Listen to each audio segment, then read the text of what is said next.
So Ben, I know that some people thaw their turkeys on the countertop, some people thaw their turkeys in the refrigerator, some people thaw them in water.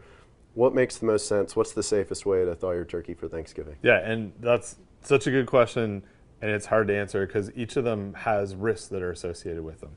Put them in the sink with cool water. What you risk is getting some of the stuff that's on the outside that might have salmonella all over your sink, and it means that you've got to really do a better job washing it. You can thaw it in a microwave. And I've eaten turkeys that have been thawed in a microwave. The risk there is that it's going to heat this a little bit unevenly, and it's going to continue to cook a little bit afterwards. So if you thaw it in a microwave, you want to cook it right away. Throw it in the oven. On the counter is one that historically I think we hear a lot about. People used to do it quite often. It takes a lot of temperature monitoring, because what you can have in a situation, in a larger turkey especially, you may still have a really frozen center, and as the outside of this turkey gets warm, and that's where you don't want to have that situation, because any of the bacteria that are on the outside are going to grow. Right. And then the last one, which is how we thawed the one that we're going to cook today, is in the refrigerator. And it takes a little bit of planning. You and I have talked about this before. You need 3, 4, 5 days, depending on how big your turkey is. And so when you put this in a fridge and it starts to thaw, you can get some dripping underneath here, and you want to have something to catch that so you can pool those juices.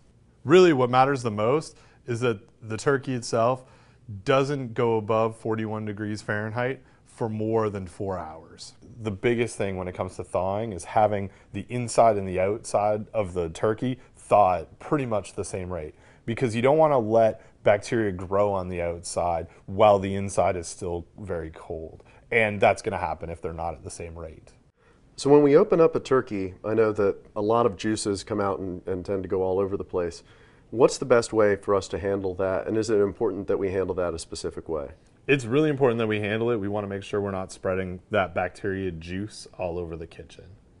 So now our turkey is all thawed, or we could be starting from a fresh turkey. We're trying to make sure that we don't contaminate our kitchen with what's inside here, because this really is, it's raw meat. It could have salmonella, it could have campylobacter on it. As you can sort of see here, Matt, as you're doing this, we've even got a little bit of pooled juice below it already, just from while we were thawing it. Mm-hmm. So we know that there's going to be stuff that comes out of this. And also, you're using kitchen shears here or scissors to do this. They're up against the skin of this turkey. They're going to be picking up any of the bacteria that's on there. Okay. Now for us today, you can see we've still got a little bit of thaw in here, or a little bit of ice. Our turkey here didn't fully thaw, so it's going to make it even more important that we are checking the temperature of this as we cook it. Okay, so we're pulling out the turkey neck and the organs. Mm-hmm. Are we going to do any stuffing? We're not using stuffing. The turkey's going to cook a lot faster, and it's going to be safer.